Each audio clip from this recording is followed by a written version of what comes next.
Assalamualaikum warahmatullahi wabarakatuh.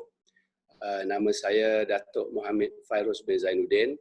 Perniagaan yang kita tumpukan dalam industri kesihatan dan kecantikan. Kerana segmen ini memang pada saya amat perlu dalam kehidupan manusia. Jadi saya keluarkan dua produk terlebih dahulu, iaitu satu untuk detox dan satu lagi kopi. Kerana detox ini penting sebab hari ini kita melihat dengan isu yang ada hari ini, penjagaan usus amat penting kerana segala-galanya bermula dengan usus. Prophet Muhammad pun didik kita bahawa jagalah usus anda. Jadi ini produk yang saya keluarkan.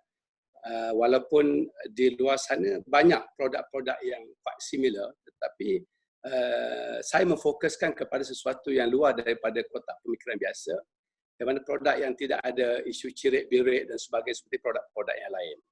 Jadi kedua, saya baru melancarkan kopi saya, Beat Coffee, yang mana bila saya memberitahu kawan-kawan dan saya nak mengeluarkan kopi, ramai yang kata, Datuk, dah banyak kopi kat luar sana. Saya kata memang banyak, tetapi yang penting siapa yang boleh menjadi coffee king ataupun raja kopi itu penting dari segi elemen rasa dia dan selain daripada rasa kopi sebenar, apa kesan kebaikan kepada kesihatan.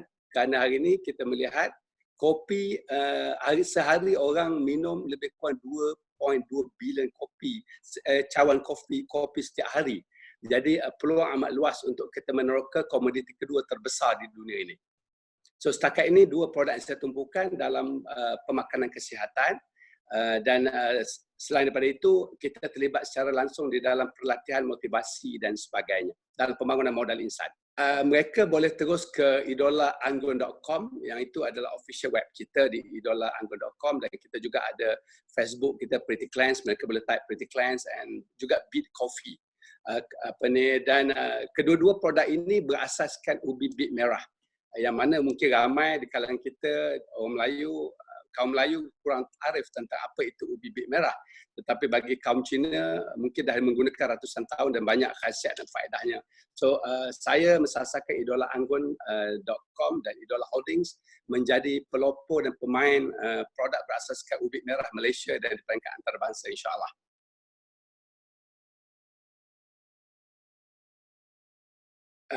Pada mula-mula berlakunya COVID, saya rasa semua orang dan semua ahli perniagaan di dunia memang cukup gemuruh, cukup debar apa akan berlaku selepas ini. Adakah dunia akan berakhir? Adakah kiamat akan datang, kiamat kecil mungkin. Tetapi ternyata ianya meleset. Bagi saya, COVID-19 mempunyai hikmah cukup besar kepada mereka yang berfikir. Dan saya juga seperti yang usahawan lain agak takut nanti produk yang dijual tidak laku. Tapi hakikatnya sebaliknya. Rupanya perniagaan online mengambil tempat yang mana hari ini lebih daripada 30 ke 40% peningkatan dalam segmen online. Dan saya terpaksa merubah hala tuju dan cara, dan memang kita telah ada perancangan untuk terlibat secara serius dalam digital marketing. Tetapi kita tidaklah memikirkan itu terlalu cepat dan terlalu segera. Tetapi COVID-19 memberi anjakan paradigma yang cukup luar biasa, dan saya rasa hikmah besar. Dan saya berterima kasih kepada kerajaan pimpinan Tan Sri Muhyiddin kerana membuka ruang seluas-luasnya kepada pemasaran online, dan kerajaan juga bersedia untuk berubah. Dan saya boleh menggelarkan Tan Sri Muhyiddin adalah bapa pendigitalan Malaysia sebenarnya. Terima kasih kepada beliau.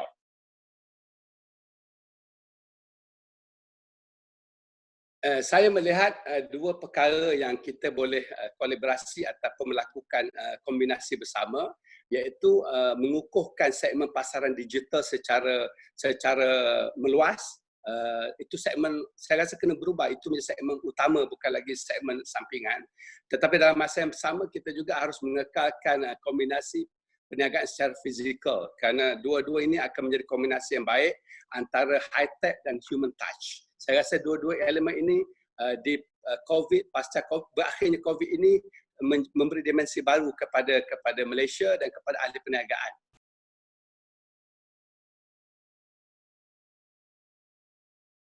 Jangka pendek saya merancang untuk kita memviralkan seramai mungkin produk kita kepada pengguna.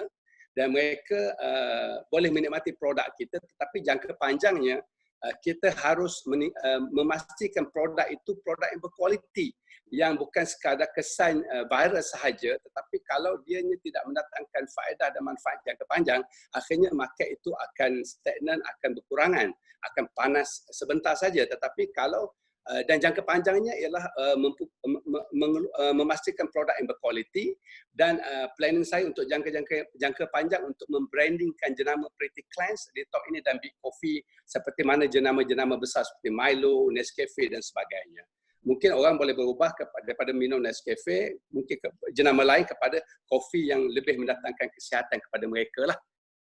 Maknanya itu jangka panjang branding. Maksud saya mengeluarkan contoh kalau produk seperti Milo, mereka ada Milo Nuggets. Mungkin saya boleh keluarkan Big Coffee Nuggets. Kalau Kopiko mereka ada candy, mungkin saya boleh keluarkan Big Coffee Candy. Dan sasaran saya pada tahun hadapan, hari ini kita mengeluarkan Big Coffee Sachet. Tapi tahun depan kita menyasarkan dalam bentuk can, bottle dan juga vending machine insyaAllah.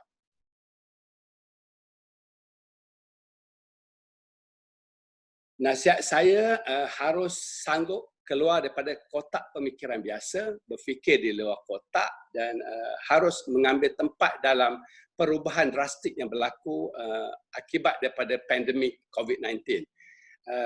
Harus ke arah hala tuju baru, dan yang penting sekali mesti bertahan dan terus berjuang untuk bangkit daripada kepahitan yang berlaku, dan pasti ada hikmah besar di sebalik apa yang Allah Tuhan datangkan kepada kita. Yang penting sekali pada saya, berapa kali kita jatuh itu tidak penting. Yang penting bila kali terakhir kita bangkit sebagai usahawan, itu amat penting.